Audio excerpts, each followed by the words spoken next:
उद्गीत प्राणायाम की, तो इसके बारे में बताएं, इसके क्या लाभ हैं। अगर आप चाहते हैं अपने आप को रिचार्ज करना, एनर्जाइज करना, एक अद्भुत शक्ति पैदा करना, तो ओम की चैंटिंग कीजिए।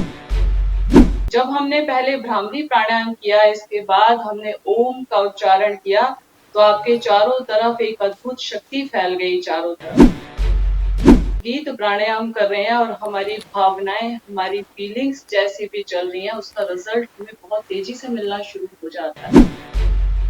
उद्गीत प्राणायाम के बाद ही हमारा मन, हमारा चित्त, हमारी इंद्रियां धीरे धीरे स्थिर होने लगती हैं। नमस्कार, D5 चैनल हिंदी देख रहे दर्शकों का मैं वंदना स्वागत करती हूं। आज एक बार फिर हम जुड़े हुए हैं डॉक्टर विजाता आर्य जी से। डॉक्टर विजाता आर्य, आपका बहुत बहुत स्वागत है हमारे इस प्रोग्राम में। बहुत बहुत धन्यवाद वंदना जी। योग आसन प्राणायाम की इस सीरीज में आज हम बात करेंगे उद्गीत प्राणायाम की, तो इसके बारे में बताएं, इसके क्या लाभ हैं। हम जब ईश्वर नाम की बात करते हैं तो कहते हैं कि ओम जैसा नाम नहीं। ईश्वर का सर्वश्रेष्ठ नाम अगर किसी को बताया गया है तो वो है ओम का। योग दर्शन के समाधि पाद के अंदर 26वां सूत्र है, तस्य वाचके प्रणवः। उस ईश्वर का जो सर्वश्रेष्ठ नाम है वो है प्रणव, ओम की ध्वनि। उस ईश्वर का अगर सर्वश्रेष्ठ कोई नाम है तो वो ओम है। और इस ओम को जपने से क्या लाभ मिलता है, इसको करने से क्या लाभ मिलता है, बड़ा डिटेल से मैं आज आपको बता रही हूँ कि जब हम ओम की ध्वनि बोलते हैं, प्रणव का अर्थ होता है ओम की ध्वनि, ओम की चैंटिंग करना। ओ होठों से बोला जाता है, गले से आवाज आती है ओ की, ओ गले से। ऊ जीभ से और होठों से बोला जाता है, और माँ में होठ और कंठ दोनों लगते हैं। हमारे बहुत सारे स्वर इस पे एक्टिवेट हो जाते हैं। और जब हम ओम की ध्वनि बोलते हैं तो इसका अर्थ समझिए कि ओम का अर्थ क्या है। ओ कहते हैं ईश्वर से कनेक्टेड, ईश्वर से रिलेटेड। ऊ मनुष्य से कनेक्टेड या आत्मा से कनेक्टेड, और माँ प्रकृति से कनेक्टेड। जब हम ओ, ऊ और माँ को मिलाने की कोशिश करते हैं तो व्यक्ति का आध्यात्मिक विकास होता है, ईश्वर और जीवात्मा का मिलन हो जाता है। और जबकि हम अगर कहें कि योग की डेफिनेशन ही यही है कि आत्मा का परमात्मा से मिलन ही योग है। जब हम तस्य वाचके प्रणवः, उसका जो सर्वश्रेष्ठ नाम है वो ओम है। इस तरह से जब हम ओम की चैंटिंग करते हैं 3 बार से लेकर के 11 बार, 21 बार तक, तो हमारे भीतर से एक तरंगे पैदा होती हैं, एक वाइब्रेशंस पैदा होती हैं। क्योंकि जो ईश्वर का सर्वश्रेष्ठ नाम बताया गया है ओम, उससे अच्छा और उससे बढ़िया एनर्जेटिक कुछ भी नहीं हो सकता। अगर आप चाहते हैं अपने आप को रिचार्ज करना, एनर्जाइज करना, एक अद्भुत शक्ति पैदा करना, तो ओम की चैंटिंग कीजिए। आजकल तो अमेरिका के वैज्ञानिकों ने भी इसको प्रूव कर दिया है कि ओम के अंदर एक वैज्ञानिक शक्ति है, एक ताकत है, जिससे हमारे पूरी बॉडी के चैनल रिचार्ज हो जाते हैं। हमारे भीतर जो हमारे 7 चक्रास हैं, वो सारे के सारे चक्रों को जो कोई एक नाम इफेक्ट करता है तो वो ओम होता है। ओम को बोलने से हमारी बॉडी अपने आप ही रिचार्ज होने लग जाती है, नेगेटिविटी धीरे धीरे समाप्त होने लग जाती है, मन शांत होने लग जाता है। जब हमने पहले भ्रामरी प्राणायाम किया, इसके बाद हमने ओम का उच्चारण किया, तो आपके चारों तरफ एक अद्भुत शक्ति फैल गई। चारों तरफ तद जपस तदर्थ भावनम। तस्य वाच्य प्रणवय के बाद अगला जो सूत्र आता है वो है तद जपस तदर्थ भावनम। जिसने जिस भावना से इसका उच्चारण किया, उसको वैसा ही उसका रिजल्ट मिलता है। हम यहाँ बैठ करके और उद्गीत प्राणायाम कर रहे हैं और हमारी भावनाएं, हमारी फीलिंग्स जैसी भी चल रही हैं, उसका रिजल्ट हमें बहुत तेजी से मिलना शुरू हो जाता है। जब आप प्राणायाम करते हैं, उद्गीत प्राणायाम, ओम का उच्चारण, ओम की चैंटिंग जब आप करते हैं और आपकी भावना, आपकी फीलिंग जैसी भी होती है, वो कई गुना तेजी से काम करना शुरू कर देती हैं और हम अपने लक्ष्य की तरफ जाने में अपने आप को समर्थ पाते हैं, या ये कहा जाए कि हर काम में आपको बहुत तेजी से सक्सेस मिलती चली जाती है, आप प्रतिदिन अगर ओम का उच्चारण या उद्गीत प्राणायाम को करते हैं।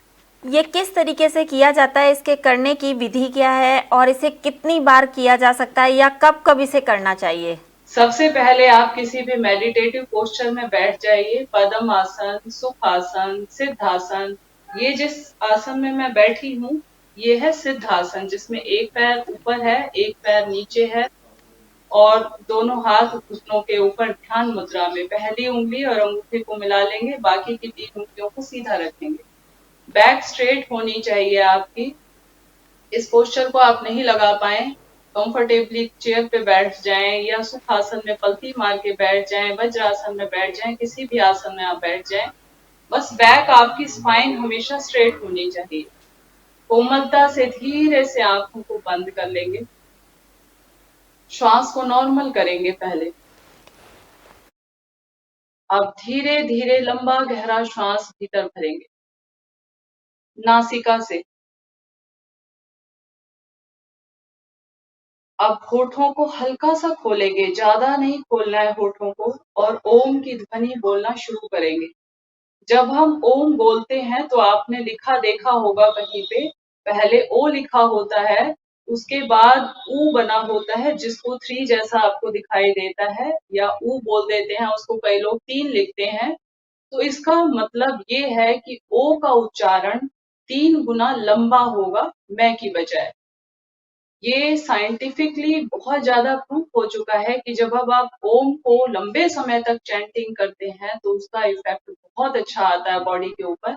मैं के नीचे हलंत लगा हुआ है, और हलंत का मतलब होता है आधा। ओ को जितना चैंट करना है उससे बहुत कम मात्रा में म का उच्चारण करना है। जब आप लंबा गहरा श्वास भरते हैं, इनहेल डीपली, और जब आप एक्सहेल करते हैं तो ओ इतना लंबा होना चाहिए, और लास्ट में म का उच्चारण छोटा होना चाहिए। लेकिन सहज भाव से करना है, ज्यादा जोर, ज्यादा जबरदस्ती, बहुत ज्यादा लंबा श्वास या फोर्सफुली नहीं करना। बहुत ही शांति के साथ, सहजता के साथ, मन को शांत रखते हुए करेंगे। लंबा श्वास भरें।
हथेलियों को रब करें, गरम करके हथेलियों को आंखों के ऊपर लगाएं। धीरे धीरे आंखों को खोलें। उद्गीत प्राणायाम मिनिमम 3 टाइम्स और मैक्सिमम 11-21 बार तक किया जा सकता है, क्योंकि इसको करने से ही हम समाधि की तरफ जाते हैं।